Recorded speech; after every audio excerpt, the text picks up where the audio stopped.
ዓለማችን ለሺህ ዓመታት የምታቀው ከተማ አግድም የሚሰፋ በመኪና ጮት የታወከና በጭስ የታፈነ ነው። ዛሬ ግን ሳውዲ አረቢያ ያንን የታሪክ መዝገብ ቀዳ ጥለዋለች። ዘላይን ከተማ ብቻ አይደለም፣ እሱ የሰው ልጅ በምድር ላይ የሚኖርበት አዲስ ኪዳን ነው። አስቡት፣ በህንፃዎች መካከል በደመና ላይ የምትራመዱበት፣ በ5 ደቂቃ ውስጥ የሚፈልጉት ሁሉ ከደጃፉ የሚገኝበትና 170 ኪሎ ሜትርን በ20 ደቂቃ ብቻ የምታቋርጡበት ህይወት። ይህ በአሸዋ ላይ የተከተበ የስልጣኔ ግጥም፣ የቴክኖሎጂና የተፈጥሮ ፍጹም ጋብቻ ነው። ዛሬ በአድማስ ሂስትሪ ሌንስ ይህ ከመሬት ተነስቶ ሰማይን የነካ ድፍረት እንዴት ሊሳካ እንደቻለ፣ የነገዋ ነዋሪ ህይወት ምን እንደሚመስልና የዓለም እይታን እንዴት እንደሚቀይር በጥልቀት እንመረምራለን። እስከ መጨረሻው አብራችሁን ቆዩ። የዛሬዋ ሳውዲ አረቢያ ታሪክ የሚጀምረው በፈረሰኞች ጀግንነትና ሀገሪቱን አንድ ለማድረግ በተከፈለ መስዋዕትነት ነው። በ1932 በንጉስ አብዱል አዚዝ የተመሰረተችው ይህች ሀገር በ1938 ነዳጅ ከተገኘ በኋላ የዓለም የሀብት ማማ ሆነች። ነገር ግን ሳውዲ ከነዳጅ የዘለለ ጥልቅ ታሪክ አላት።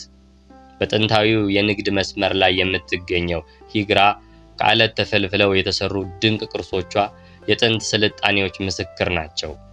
እነዚህ ከዓለቱ ጋር ተዋህደው የተሰሩ ህንፃዎች የጥንት ሰዎች ከተፈጥሮ ጋር የነበራቸውን ጥልቅ ግንኙነት ያሳያሉ።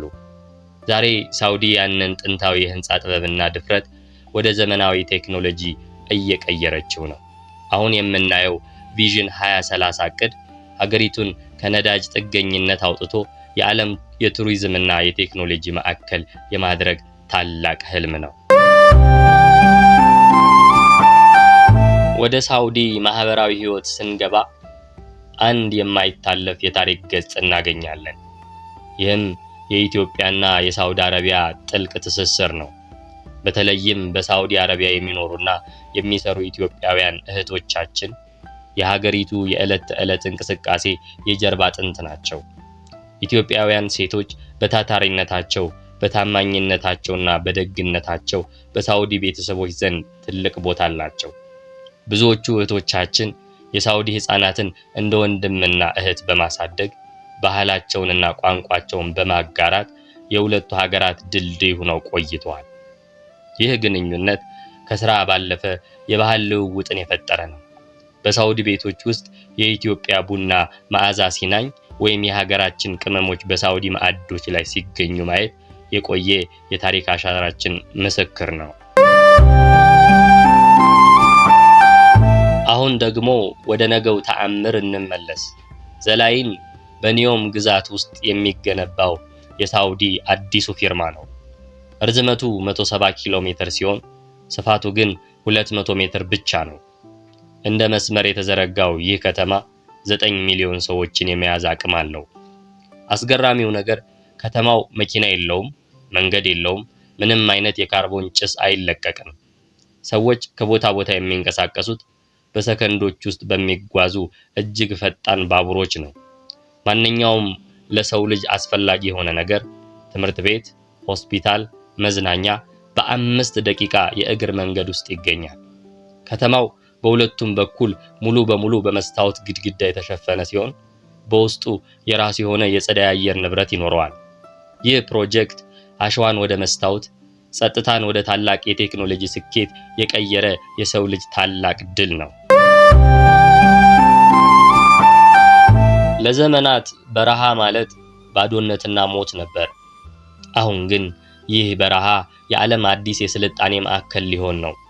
ዘላይን ሲገነባ የዓለም እይታችን ሙሉ በሙሉ ይለወጣል።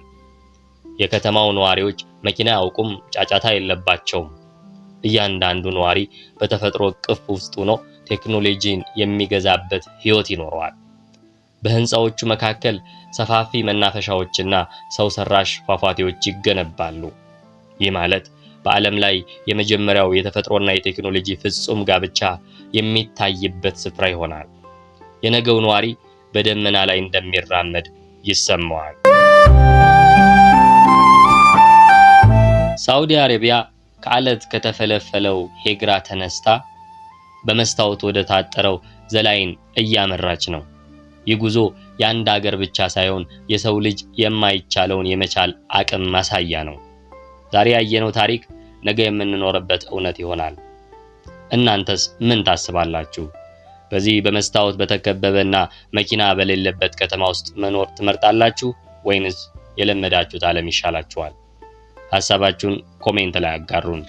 ቪዲዮው ከተመቻችሁ ላይክ እና ሰብስክራይብ ማድረጋችሁን እንዳትረሱ። ስለተከታተላችሁን እናመሰግናለን። በአድማስ ሂስትሪ ሌንስ ሌላ አስገራሚ ታሪክ ይዘን እስክንመለስ ድረስ ቸርን ሰንብት።